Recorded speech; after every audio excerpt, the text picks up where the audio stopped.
Damos inicio al quinto panel, titulado Avances regulatorios y técnicos en el sector energético. Invitamos a instalarse en la mesa a su moderador Ramón Guapaya y a los panelistas que la acompañan: Javier Francisco Pineda Gamarra, Brenda Noviedo, Carlos Gomero, Ligia López y Giancarlos Vega Lugo. Ramón Guapaya es socio en SMS Grau, profesor ordinario de Derecho Administrativo de la PUC, miembro del Consejo Directivo de ACIDE. Javier Francisco Pineda Gamarra es ingeniero mecánico por la Universidad San Agustín de Arequipa. Cuenta con estudios de posgrado en Ingeniería de la Producción, Contaminación y Gestión Ambiental y MBA en Gerencia de Proyectos de Inversión, así como experiencia en operación y mantenimiento de centrales hidroeléctricas y termoeléctricas. Se desempeña como gerente de generación de EGASA. Brenda Noviedo, abogado destacado en energía e infraestructura. Cuenta con estudios en Derecho y Regulación Energética en instituciones de Suiza, España, Escocia y Perú. Ha ocupado cargos clave en firmas legales, organismos internacionales y asociaciones del sector energético, además de haberse desempeñado como docente universitario. Actualmente es socio en Hernández y Cía. Carlos Gomero, abogado por la Universidad Nacional Mayor de San Marcos. Cuenta con una maestría en Derecho y Políticas de la Energía por la Universidad de Dundee, Reino Unido. Ha sido abogado y miembro del Gabinete de Asesores en el Ministerio de Energía y Minas, así como en el Ministerio de Economía y Finanzas. Es profesor de Regulación de la Energía en la maestría de Energy Management de la UTEC. Ligia López, abogada y notaria con más de 24 años de trayectoria, especialista en regulación eléctrica, derecho regulatorio y gobierno corporativo. Lideró por más de 2 décadas el Departamento Jurídico Corporativo de destacadas empresas del sector eléctrico en Guatemala y fue parte de la gerencia legal del ente regulador, actuando como mandataria judicial del Estado de Guatemala. Actualmente, asesora empresas energéticas como directora del Ex Renova y consultora experta del Buffet Centroamericano García Bodán. Es reconocida como referente en diseño normativo y cumplimiento regulatorio. Finalmente, Giancarlos Vega, abogado por la Universidad Nacional Mayor de San Marcos y máster en Derecho de los Sectores Regulados por la Universidad Carlos III de Madrid. Ha sido docente universitario en las cátedras de Derecho de la Minería y Energía y de Derecho Administrativo, ponente en el Perú y en el extranjero, y autor de artículos sobre Derecho Administrativo y Arbitraje. Ha laborado en las áreas de regulación de empresas del sector de gas natural y electricidad, así como en el Organismo Regulador de Energía, OSINERMIN, y en el MINEM. Actualmente es abogado de regulación en Calpa Generación S.A. Concedemos la conducción de este panel al profesor Ramón Guapaya. Adelante. Muchas gracias, Mafer. Buenas noches con todos y todas.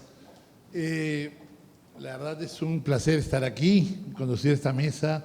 Contamos el honor de tener a una invitada especial de Guatemala. Y este panel es bien interesante porque es un panel que trata de avances regulatorios y técnicos en el sector energético.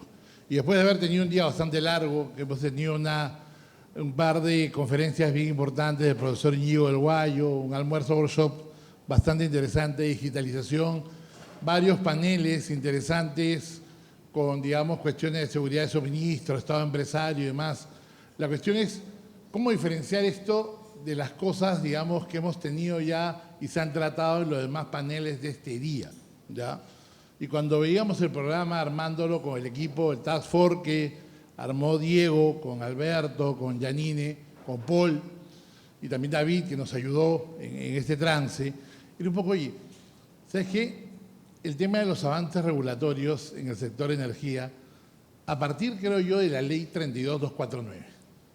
Yo sé que tenemos una invitada, digamos, que no es peruana, pero tengo 4, digamos, especialistas que han participado en este debate de esta ley, digamos, que es una ley de futuro para la reforma del sector eléctrico, pero que en general compartimos una experiencia, digamos, latinoamericana común, que es el tema de, oye, ¿cómo hacemos para tratar el problema de la transición energética, la seguridad energética, pero también, digamos, el mix de lo que es países que tienen ya una generación hidroeléctrica con las renovables y también países que tienen gas natural como el Perú, por ejemplo, ¿no? Entonces, yo quiero, digamos, hablar de avances regulatorios en ese contexto, pero avances regulatorios ya no, digamos, de institucionalidad regulatoria, no de Estado empresario, sino, digamos, ¿qué avances regulatorios tenemos que hacer para que estas reformas que ya se han dado caminen? Para, digamos, que efectivamente las reformas regulatorias ya dadas funcionen. Tenemos dos partes en este panel. Yo sé que todos queremos ir al cóctel, queremos tomarnos algo, queremos divertirnos, queremos hacer networking. Falta un poquito, no falta mucho, no se preocupen. Y bueno, entonces vamos a empezar una vez. Yo me callo, además que seré un moderador muy silencioso. Vamos, en primer lugar, a hacer una pregunta general. La pregunta general, y ya la conocen los panelistas, es ¿cuál consideran que ha sido el avance, mejora, modificación normativa, sea regulatoria o técnica, que ha tenido resultados o impacto transformador para el sector eléctrico en la última década? Noten que es la última década. O sea, creo que a partir de la ley 28832 en el Perú ha habido una serie de cambios regulatorios bien importantes.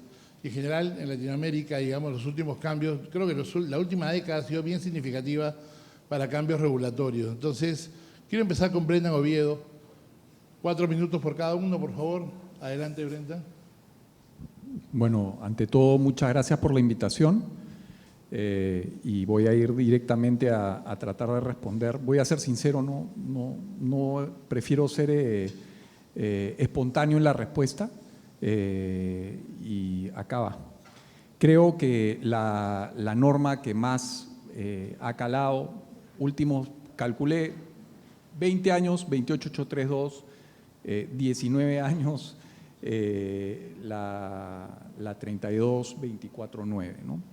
¿Qué hace esto? Esto creo que da un paso adelante, va corrigiendo algunas cosas. La 28832 corrigió muchas de las cosas que no se habían previsto en la ley de concesiones eléctricas. Creo que esta nueva ley que ha entrado en vigencia en enero abre muchas oportunidades para que continuemos evolucionando. No sé si todos están al tanto qué dice la norma, veo que hay mucha gente del extranjero. Así que voy a mencionar, creo que, los principales puntos de discusión. Esta es una norma que busca cambiar la estructura de licitaciones que hoy existen, que hacen las distribuidoras, para la contratación del mercado regulado, que más o menos está alrededor del 40% de la demanda total, el otro 60% es el consumo de los usuarios libres. Lo que se busca básicamente es definir cuál es el plazo de los contratos, del régimen de contratación, corto, mediano, largo plazo. Al día de hoy tienen esa estructura, pero también se permite contratación bilateral y crear un bloque horario más al que ya existe, porque al día de hoy se contrata en hora punta y hora fuera de punta, ¿no? Se está buscando contratar un bloque más para efectos de acomodar las eficiencias de los costos de producción de energía, ¿okay? Es decir, quien es el más barato en producir 1 megavatio hora en un momento del día debería ser el que pueda ofrecer una oferta más barata en ese momento del día. Esa es la lógica. ¿Qué más? Por otro lado, también se ha separado lo que es la obligación de tener que asociar potencia para vender energía. ¿Okay? Esto se ha modificado la ley, había una regulación ahí que tenías que equiparar la energía que vendas a tu potencia propia o contratada por terceros. Eso ya no es así. Puedes vender energía con potencia o puedes vender energía por sí sola. Bueno, también se ha creado algo muy interesante de trasladar esta estructura de licitaciones, y ahí un tema muy importante desde un punto de vista de impacto social. Se ha trasladado la estructura de licitaciones de distribuidoras a zonas no conectadas al sistema. lo cual va a permitir licitar energía para poder adjudicar contratos de largo plazo y permitir el financiamiento de centrales en zonas donde hay mucha gente que no tiene suministro eléctrico, lo cual es extraordinario, ¿no? Al día de hoy es muy complejo cerrar el financiamiento de este tipo de proyectos porque hay una traba regulatoria de eficiencia de precios que de acuerdo a la regulación no te permite predictibilidad en un plazo largo del precio que vas a recibir en tu contrato de suministro, por lo cual se está trasladando esa estructura a las zonas aisladas. Y creo que uno de los también más importantes es la creación del mercado de servicios complementarios, justamente lo que estaba comentando César, que va a ser la solución a todos los problemas de la variabilidad de la energía renovable, ¿no?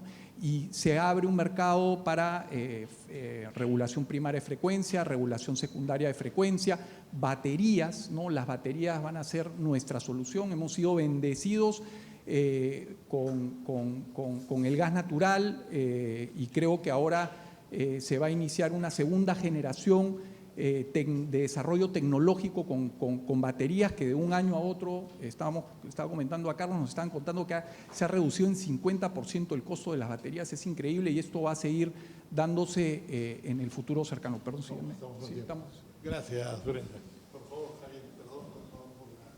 Perfecto, muchas gracias. Buenas tardes con todos.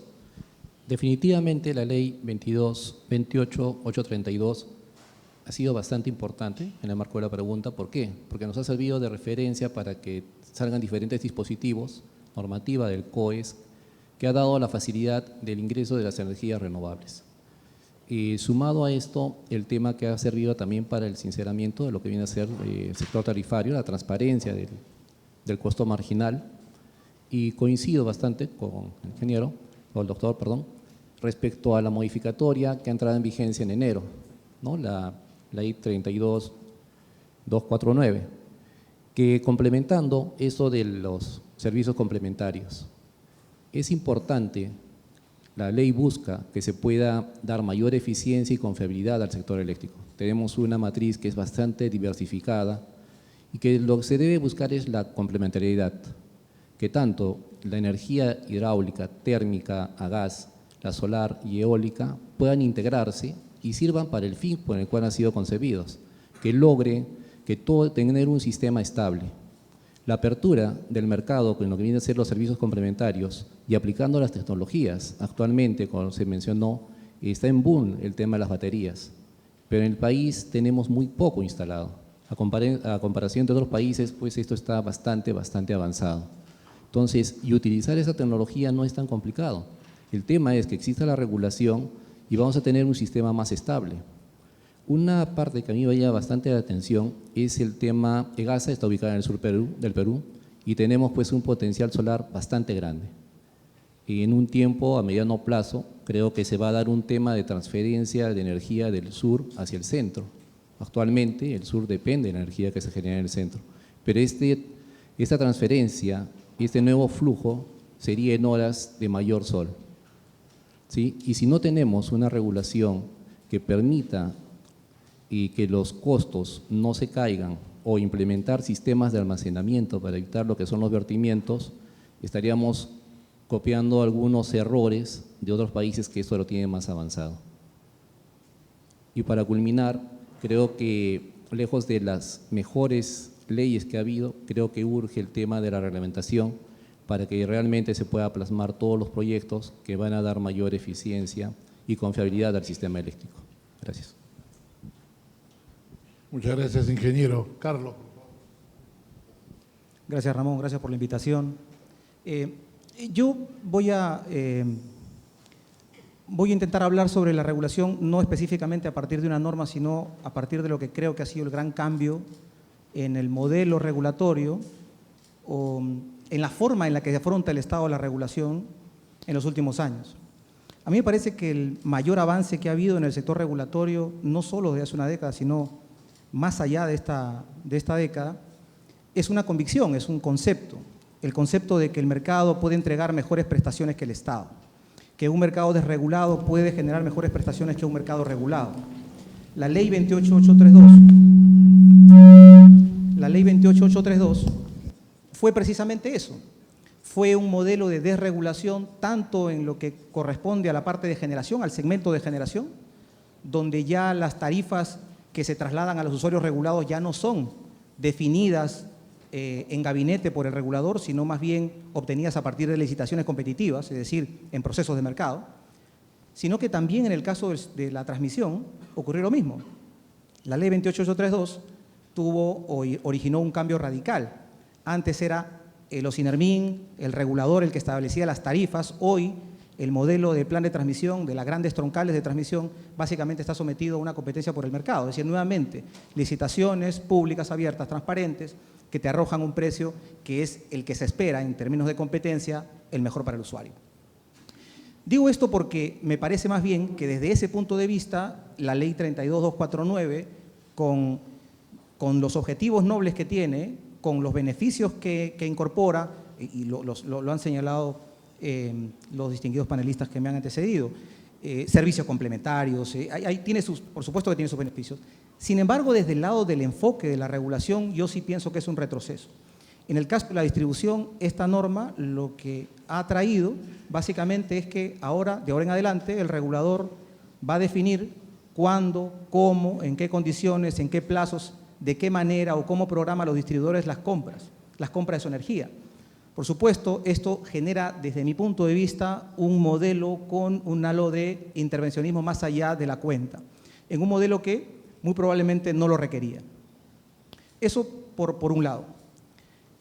Por otro lado, creo que nadie podría negarse a diversificar las fuentes. Sin lugar a duda, eso tiene un beneficio en sí mismo para el sistema. Sin embargo, considero que varios de los aspectos de esta norma, o de esta ley 32249, pudieron no haberse establecido y pudieron haberse regulado por una norma infralegal. No era necesario regularla a través de una ley. Y por último, si creo que me queda poco tiempo, Ramón, no sé si… Bueno, por último quisiera hablar de este tema de los bloques horarios también, porque nuevamente yo pienso que hay, independientemente de la regulación, creo que hay un concepto detrás. Se ha cambiado el concepto de la regulación a que la regulación debe ser la que promueva proyectos.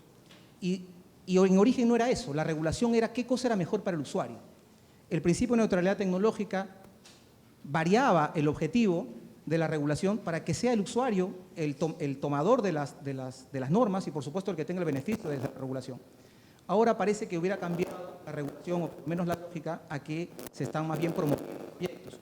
Entonces, sea que se adjudique por bloques horarios o no, me parece que el sentido final de la regulación es cómo se asegura a través de las normas que el menor precio posible sea trasladado al usuario. Y si efectivamente eso ocurre, por supuesto, bienvenido, porque todos deberían participar en el mercado.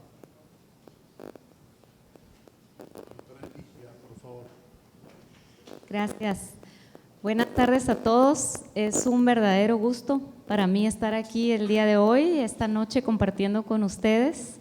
Gracias por la invitación y sobre todo en una fecha como hoy, que en Guatemala estamos celebrando las fiestas patrias de independencia, pues quiero compartirles mi punto de vista sobre la regulación eléctrica en Guatemala. Comienzo contándoles que gozamos de un marco regulativo bastante estable, con una Ley General de Electricidad y su reglamento, que el próximo año estarán cumpliendo 30 años de existencia.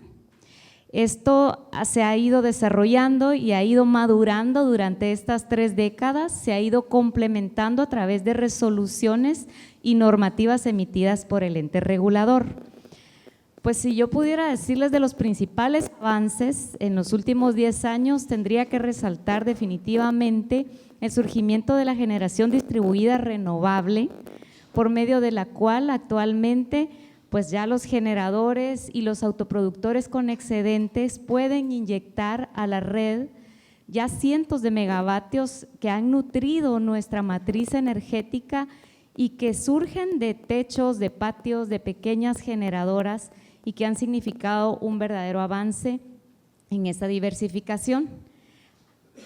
Aunado a ello, pues el salto cualitativo que se dio el año pasado fue ya la introducción de la generación híbrida autónoma a través de resolución del ente regulador que permite adicionar ya las baterías para respaldo de los generadores, lo que cambia significativamente su rol en el mercado, haciéndolos más competitivos, ubicándolos en igualdad de condiciones, porque pueden ofertar potencia firme y servicios complementarios.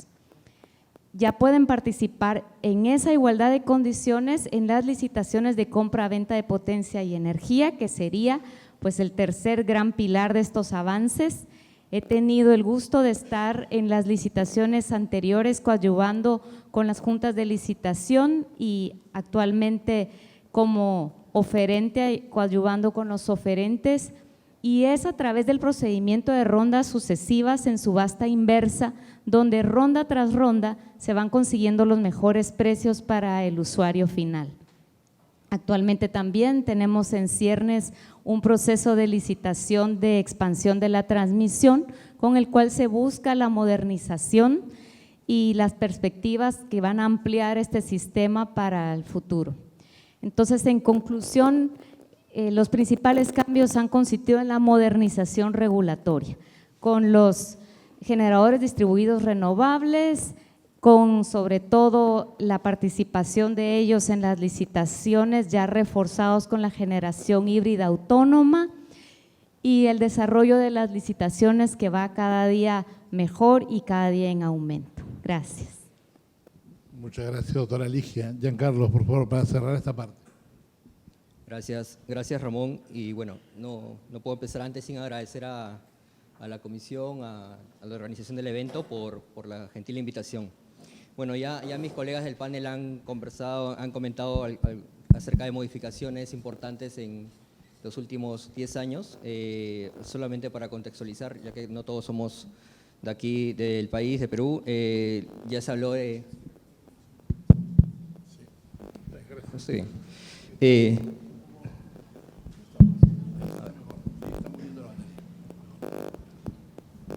Sí. Bien, solo rápido para contextualizar, se habló de la primera gran reforma del sector eléctrico, ¿no?, con la Ley de Concesiones Eléctricas en el año de 1992, que segmentó el mercado, generación, transmisión, distribución, creó el COES. Luego en el 2006 con la Ley 28832, que también ya ha sido comentada por la mesa y también durante el largo del día.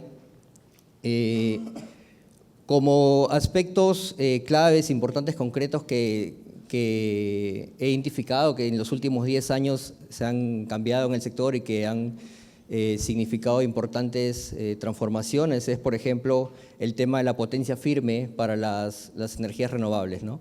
Es un tema que ha significado un gran impacto precisamente por la penetración ya vemos, de solar, eólicas, si bien todavía tienen algunos temas ahí que se pueden seguir desarrollando, pero eso definitivamente marcó un hito. Otro aspecto que también ha sido importante en estos últimos tiempos es la solución a la problemática de los retiros no declarados, ¿no? Fue algo que durante mucho tiempo el mercado eléctrico lo sufrió, y hacia el año 2018, con el ingreso en funcionamiento del mercado mayorista de electricidad, esto fue superado. Ahora mismo, si bien hay algunas cosas que el COES está trabajando en ello para desincentivar que sigan produciendo algunos retiros de participantes o no participantes, digamos que esto ha sido trabajado de buena manera. Otro aspecto importante que destaco en estos últimos años también es la declaración de precios de gas natural, ¿no?, en la generación termoeléctrica.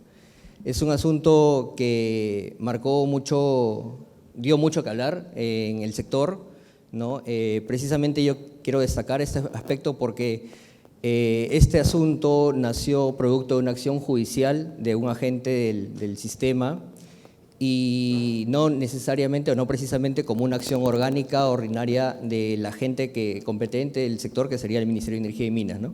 Entonces esto muestra un poco cómo estamos o cómo hemos sido a lo largo de los años en el sector, ¿no?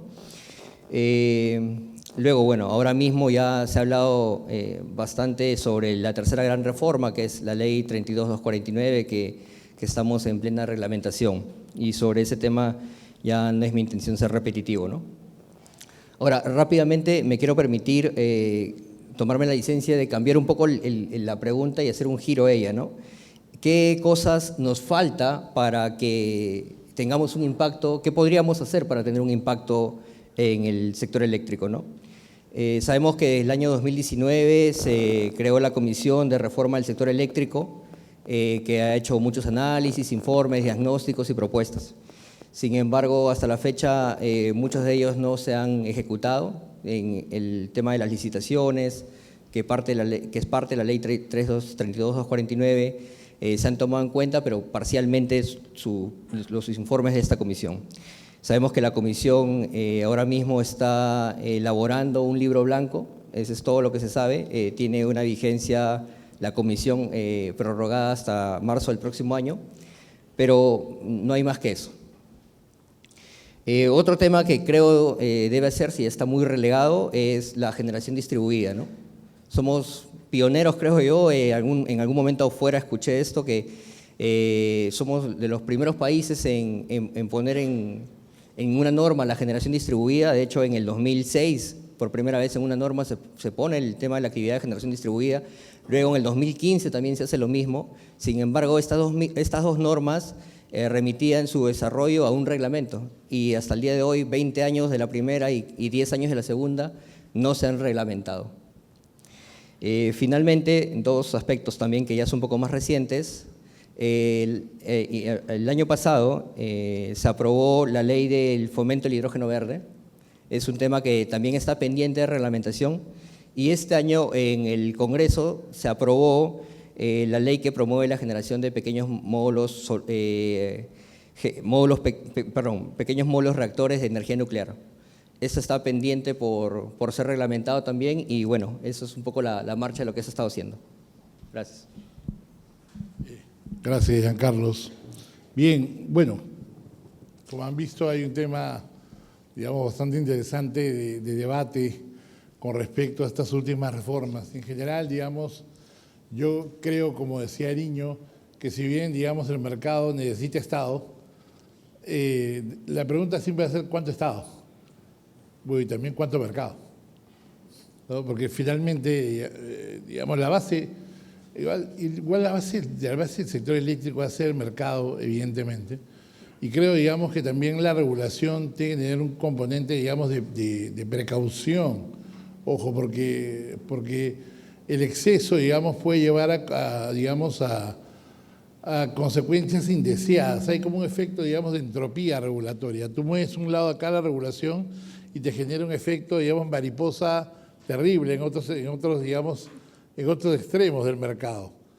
Por ejemplo, no sé, cuando se prohibió, digamos, otorgar nuevas centrales hidroeléctricas porque entraba Camisea, no sé si al final fue algo, digamos, que realmente tuvo un efecto real en el gas natural. El gas igual fue adelante con la GRP, por ejemplo, pero, digamos, se retrasó el ingreso de centrales hidroeléctricas y hasta ahora, creo, de repente. Es interesante, digamos, reflexionar sobre esto. Bien, vamos a la última parte del panel. Unas preguntas específicas, interesantes, digamos, aprovechando la experiencia de cada uno de nuestros panelistas. La primera pregunta es para Carlos Homero. Carlos, después de la ley 32249 y viendo tu visión crítica, ¿qué es lo que falta? O sea, yo sé que tienes una visión crítica, pero ¿qué es lo que faltaría? Imagínate, digamos, que ya estamos encima de la ley y hay que aplicarla, está la reglamentación, pero, por ejemplo, ¿falta algo en el tema de transmisión, por ejemplo? ¿Hay un descuido, una falta en transmisión? ¿Qué es lo que piensas? Bueno, gracias. Solamente una breve, en beneficio de quizá quienes no necesariamente están involucrados en el tema del sector eléctrico peruano. Pero me permite esto que acabas de decir, Ramón, de cuánto Estado y cuánto mercado, que estamos en una suerte de entropía regulatoria. Fíjense, yo no necesariamente los quiero convencer de un tema ideológico, ¿no? Pero sí les voy a hablar de lo que pasa en la realidad, de los resultados. En origen, el Estado tenía una presencia completamente significativa, regulatoriamente hablando, en la distribución, también en la generación, en distribución, también en la transmisión, y en la generación para el mercado regulado, que como había señalado Brendan, era el 40%, ahora es el 40%, antes era menos. Las reformas, los resultados fueron muy pobres. La reforma del año 2006, que era incorporar más mercado, ha traído una fuerte presencia de nueva inversión en transmisión troncal, el plan de transmisión que aprueba el COES es un modelo que funciona. Luego también ha liberalizado el sector de generación para el mercado regulado, inclusive para trasladarle, como había señalado, precios de licitaciones a los usuarios finales. Y nos hemos quedado con el segmento de distribución, que es el único segmento que no ha recibido ninguna reforma, ningún modelo que lo lleve a un escenario donde pueda haber participación de más mercado. Es decir, independientemente del tema ideológico, la realidad es que en el mercado peruano, los segmentos de mercado que mayor libertad han recibido, mayor desregulación o mayor presencia de desregulación, tienen mejor comportamiento en términos de prestaciones. Y yendo directamente a la pregunta, Ramón, ¿qué cosa es lo que falta? Yo creo que hay un tema crítico, pero crítico, urgente en el país, en el tema de subtransmisión. No en transmisión troncal, que como digo, en el tema del plan de transmisión del COES funciona relativamente bien, con sus retrasos, con sus problemas burocráticos, seguramente con muchos cambios que hay que hacer. Se discute en transmisión y se discute en generación, pero no se discute suficiencia. Ojo, no se discute abastecimiento, eso está resuelto. Lo que se discute es cómo se le traslada al usuario un mejor precio. Si se discute eficiencia. No es así o no es este el caso de la subtransmisión. La subtransmisión está enteramente, adivinen, regulado todavía por el regulador con criterios de los 90. No ha recibido ninguna reforma importante y se ha convertido en un cuello de botella. Podemos tener mucha generación, las redes troncales pueden llegar a tiempo, pero si no llegan al usuario final, porque en esa etapa de la subtransmisión, que en realidad es el interín que hay entre la transmisión troncal y las redes de distribución, que están en cabeza de los distribuidores, si no hay una reforma a ese nivel, difícilmente se van a tener los resultados que se esperan. Y para que tengan una idea, las empresas de distribución tienen que hacer obras, en un escenario una gran parte de ellas, la gran mayoría de ellas son del Estado, son empresas del Estado. Si quieren hacer inversiones nuevas tienen que pasar por InvierTP, si quieren contratar directamente no pueden, tienen que ir por la ley de contrataciones, quieren endeudarse a largo plazo, no pueden, solo pueden a corto plazo. Entonces, tienen una serie de cortapisas que no hace que… Y cuando se les paga, el costo solamente les cubre el 65% del costo de inversión. Es decir, el precio que les reconoce el regulador es el 65% del costo real. Un escenario como ese nos lleva directamente a un problema serio que ya está sufriendo el país. Al día de hoy ya se están haciendo proyectos temporales de llevar equipos de alquiler en ciertos lugares donde no llega la energía, pagando 380 o 390 dólares megavatio hora. Ese es el riesgo y creo que ese es la gran falencia o lo que falta en el sector, ¿no? Muchas gracias, Carlos.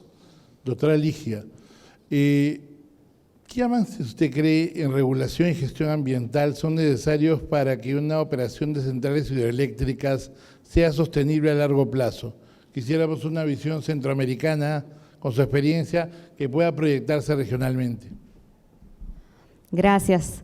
Pues vean, las hidroeléctricas han sido y seguirán siendo un pilar fundamental de la generación eléctrica en Guatemala. Y por eso es urgente que se hagan verdaderos avances, no solo para modernizar el tema de regulación, sino de la mano siempre con lo social y lo ambiental.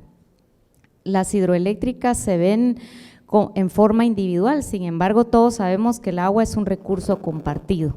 Por eso requiere esfuerzos a nivel gubernamental, donde haya coordinación clara entre el Ministerio de Energía y Minas, el Ministerio de Ambiente y Recursos Naturales y las autoridades locales.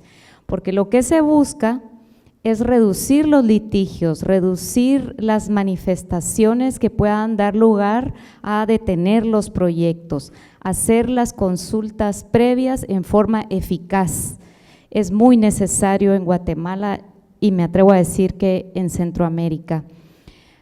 Aunado a esto, pues también se requiere una modernización y una apertura para hacer transparente la gestión de las hidroeléctricas. Actualmente sus reportes no son del conocimiento público, sino aislado.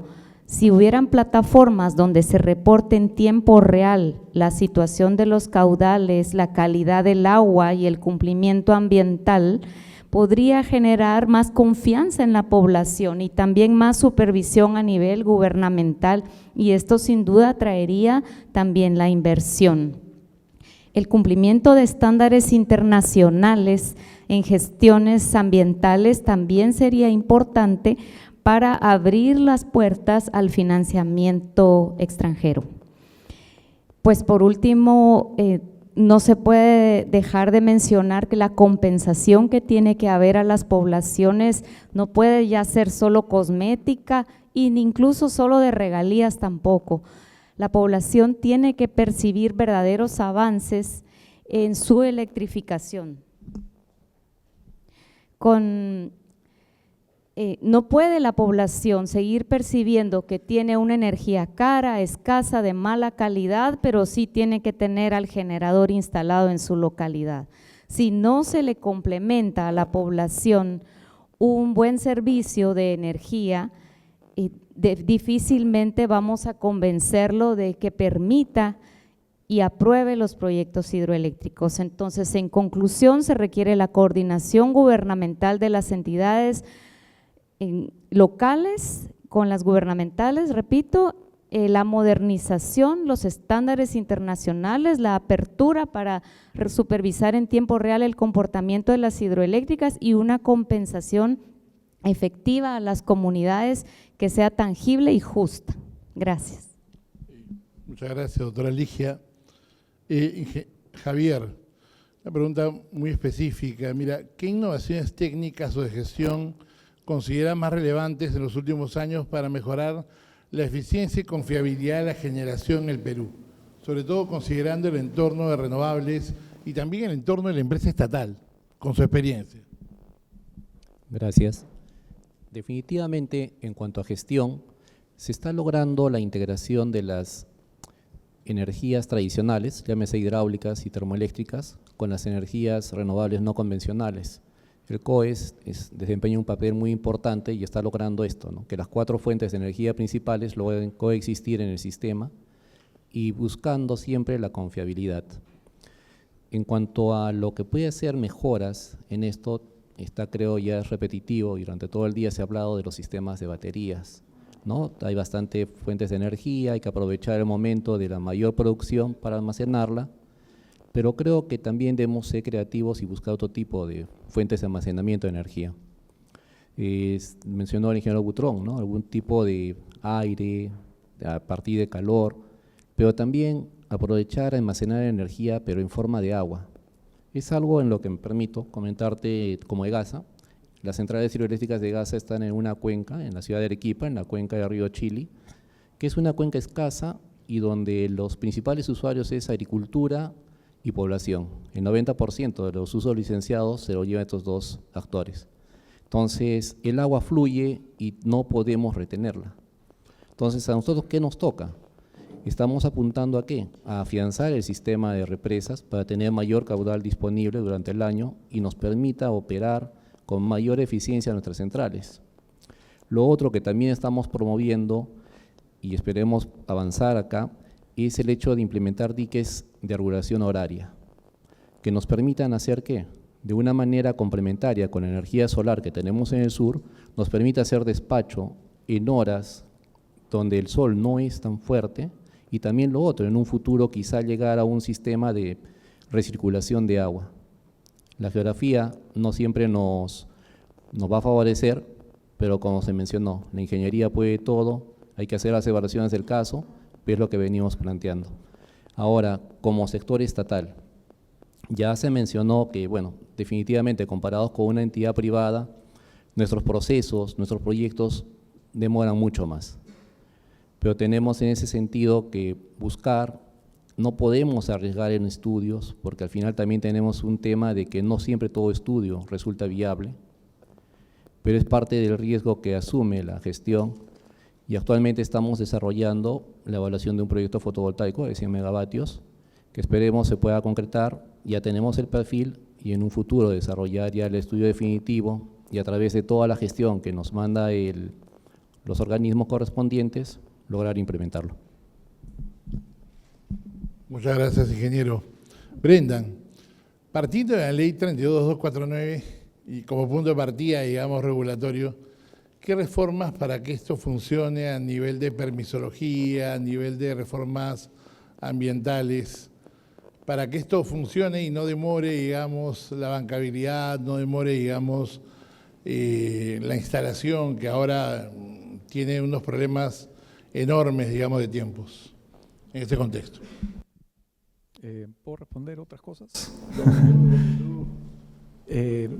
A ver, creo que el principal tema, bueno, la permisología en Perú es compleja como en cualquier país del mundo, los plazos son sustantivos, no hay criterios uniformes al evaluar uno y otro proyecto, incluso teniendo concesiones en el mismo área, y esto tenemos un par de casos como ese, que de locos, o sea, uno le quieren aplicar un semidetallado y a otro un EIA. Y es el mismo proyecto porque acá, digamos, uno puede obtener, pueden haber varios proyectos dentro del mismo área, ¿no? Hasta que quien obtiene la concesión obtiene la exclusividad. Eso es un tema, creo que tiene que haber uniformidad de criterios. Otro tema es que tenemos un régimen de recuperación anticipada del impuesto general a las ventas, que requiere por lo menos 24 meses de construcción el proyecto y se contabiliza desde el otorgamiento de la concesión definitiva de generación. El problema es que la eólica y la solar pueden construirse debajo de esos 24 meses, ¿no? Y hay proyectos que ya efectivamente no han podido gozar de ese régimen por, digamos, la eficiencia en los plazos de la construcción de estas centrales. Pero quiero volver a lo que a mí me gusta, que es la 32-24-7. He estado 5 años, he acompañado al Ministerio de Energía y Minas y a la Comisión Multisectorial durante los últimos 5 años en la aprobación de este proyecto. No ha sido nada fácil, es un paso hacia la transición energética. Se han generado muchos cambios que han eliminado distorsiones que estaban ocurriendo en el mercado, y voy a citar algunas. Al día de hoy, los precios en contratos bilaterales para el mercado libre están alrededor de $45 megavatio hora. Los costos marginales están alrededor de $30 megavatio hora, salvo que no llueva, y ahí, como enseñó César, pagamos $250 megavatio hora. Y los costos que pagamos los usuarios regulados están alrededor de $69–70 megavatio hora. Por eso se crea este mecanismo de licitación. Y adicionalmente, también al día de hoy hay una barrera regulatoria que básicamente era el tener una central térmica para poder respaldar la energía que se vende, ¿ok?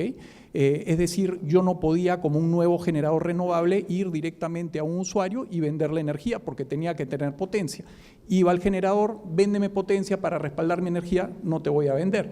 Lo que sí puedo hacer, y ahí está la distorsión, es comprarte la energía a $30, yo me doy la vuelta y se la vendo al usuario libre a $45, ¿sí? Esa es una de las razones por las cuales se sustentó esta modificación. La otra es que, con conceptos que comparto con Carlos de Sally Hunt, de las transiciones, de los modelos de liberalización del mercado, las distribuidoras son un monopolio natural y prestan un servicio público, y eso está en la Ley de Concesiones Eléctricas, ¿no? Y también está reflejado en la 28832 que creó este sistema de licitaciones. Por otro lado, tengo un par de temitas más rápido. Generación distribuida, falta regulación desde el 2006, que estamos esperando los reglamentos. Se van a implementar 3 reglamentos en función a la demanda, ¿okay? Que para facilitar la transición a las distribuidoras, que me parece totalmente razonable. En los reglamentos para las licitaciones de las distribuidoras, para las licitaciones en zonas no conectadas y para servicios complementarios, específicamente se estima que se aprueben o al menos complementario se publique este año, y esperemos que se apruebe el de licitaciones de distribuidoras, y el de licitaciones a áreas no conectadas se apruebe más fácil. La de distribuidoras, como está abriendo el mercado, es obvio más contingente. Han habido más de 1000 comentarios. Estamos exigiendo que se haga transparente todo esto. Espero que publiquen todos los comentarios para que sepamos quiénes han opinado qué, hasta los informes de inconstitucionalidad que se han presentado. Eso va a ser muy entretenido. Y creo que, para cerrar un poco la idea, todas estas discusiones que se han tenido respecto a las bondades de uno u otro proyecto, porque tiene que ser discutido, tiene que ser transparente, ¿no? Porque todos somos actores en el mismo mercado y tiene que priorizarse el mercado y el servicio, es que se han generado por una falta de guía política. No tenemos un ente independiente que defina la política ni cómo lograrla a través de un plan. Al día de hoy tenemos una política energética del Perú que tiene 1,5 páginas. Son 7 principios, 7 ejes del 2010.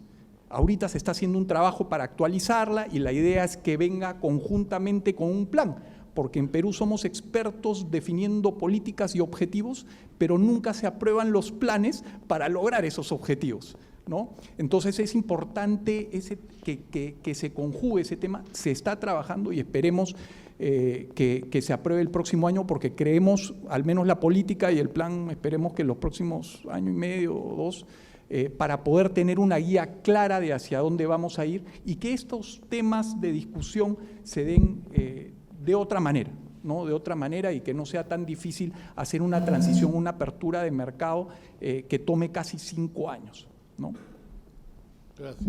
Gracias Brendan. Nos queda una pregunta a Carlos y Giancarlos, pero no sé, Carlos, si tú quieres hacer, por alusión de Brendan, una dúplica de 1 minuto. Encantado. Gracias, Ramón. Gracias. Bueno, está bien. Muy rápido, muy rápido.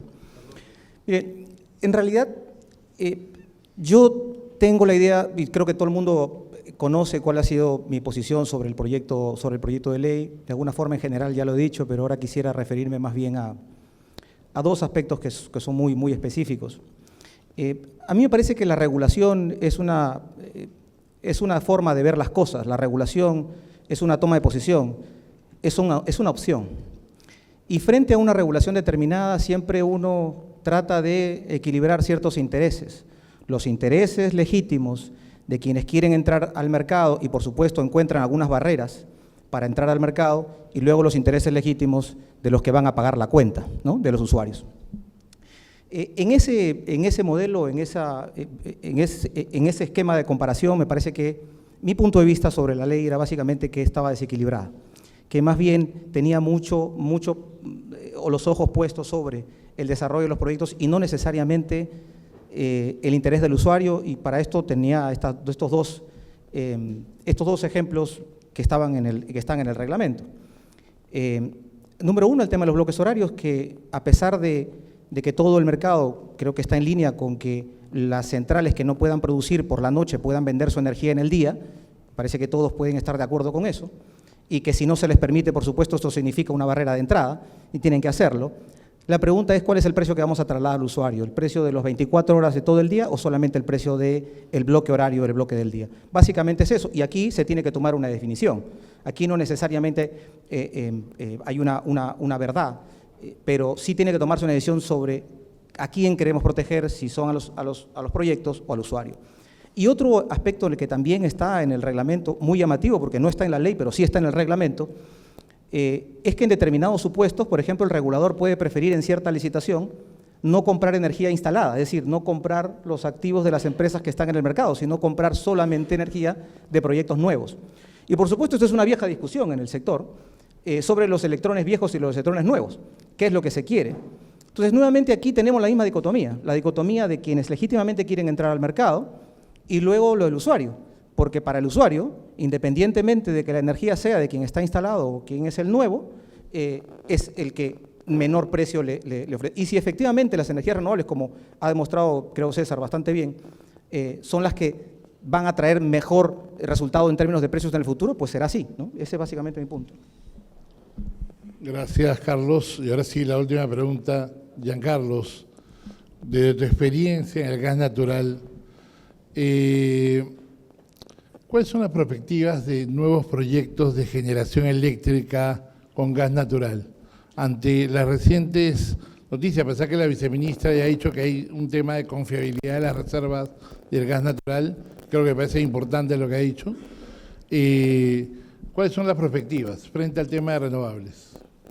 Nos gustaría tu opinión para cerrar el panel con broche de oro. Gracias, Ramón. Me pones la valla bien alto. Pero bueno, sí, lo que hemos estado escuchando en las últimas semanas son noticias y ha habido algunos espacios donde se han comentado y como indicas, la viceministra y agentes del sector han hablado respecto de las reservas que tenemos de gas natural, ¿no? Se habla de que tenemos reservas de 10 años, un poco más. Habló Richard también en un panel anterior respecto al proyecto Candamo. Hay otro proyecto, el lote 58, que está buscando poder tener salida a través de las facilidades de Camisea, Pluspetrol. Entonces, básicamente, de lo que se está hablando es respecto de las reservas probadas, análisis o facilidades que se necesitarían para seguir aumentando esa reserva, conocer cuánto más gas tenemos, cuántos más años podemos, digamos, confiar en este recurso, en este suministro, pero no estamos hablando de que el gas ya se acabó. Entonces, todavía creo yo que alarmarnos por un gas que se va a acabar es tener una mirada cortoplacista. Ya la ingeniera Fanny Guerrero de la CREG en la mañana nos hablaba de que Colombia, un país que tenía mucho gas hace algunos años, masificó todo el país, conectó todo el país y hoy mismo tiene terminales de regasificación, está haciendo evaluación offshore y está buscando justamente facilidades. Entonces, creo que no tendríamos que alarmarnos por algo que todavía no ocurre, ¿no? Respecto al desarrollo de nuevos proyectos termoeléctricos, bueno, considerando el crecimiento de las RER, se proyecta que para el 2027 35% de la matriz o de la capacidad instalada va a ser RER. De alguna manera esto va a desplazar a las térmicas, va a desplazar a las hidros. Sin embargo, para las térmicas esto podría representar alguna dificultad considerando los compromisos de potencia y firmeza que tiene. Ahí habría que revisar quizás el Ministerio en una evaluación concienzuda y viendo una planificación del sistema, evaluar algunas alternativas, algunas facilidades, también para citar a Colombia, ¿no? El cargo de confiabilidad, estas subastas, estos mecanismos de subastas que tiene, habría en algún momento que evaluarlo, ¿no? Ya lo dijo el profesor Del Guayo en la sesión de apertura en la mañana, ¿no? Que el primer principio del derecho a la energía es el principio de seguridad, ¿no? Entonces, eso ahí como un principio pilar, por algo es el primero y fundante del derecho a la energía, hay que tomarlo en cuenta, ¿no? Hay que trabajar en levantar las barreras de acceso. Es importante que se interiorice la importancia del gas natural tanto en el sector público, en el sector privado, en la población en general. Ya casi para terminar, como también lo mencionó en el almuerzo el ingeniero Rodrigo Rodríguez, es importante que busquemos nuestra cuarta, quinta o sexta D, ¿no? Y eso en función de nuestra propia realidad, ¿no? Seguramente cada uno de nosotros, los que estamos aquí participando en este evento, en cada uno de sus países buscará esa D que le falta, esa D a la que apuntan. Y también, como lo dijo el profesor Villanueva, trabajemos en una política pública energética alejada del elemento ideológico y centrémonos en un elemento técnico, económico, jurídico, ¿no?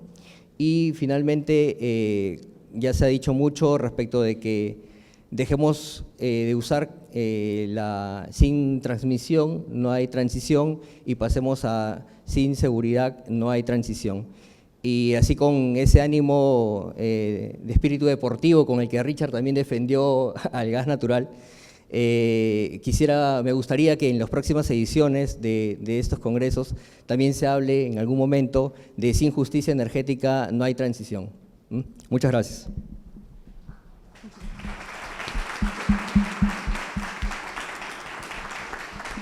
Bien, bueno, muchas gracias. La verdad es que hemos aprendido, creo, muchas cosas interesantes. Les agradezco mucho a todos los panelistas, Carlos, Jean Carlos, Ligia, Brendan y Javier por sus aportes. Y bueno, vamos al cóctel, señores. Gracias.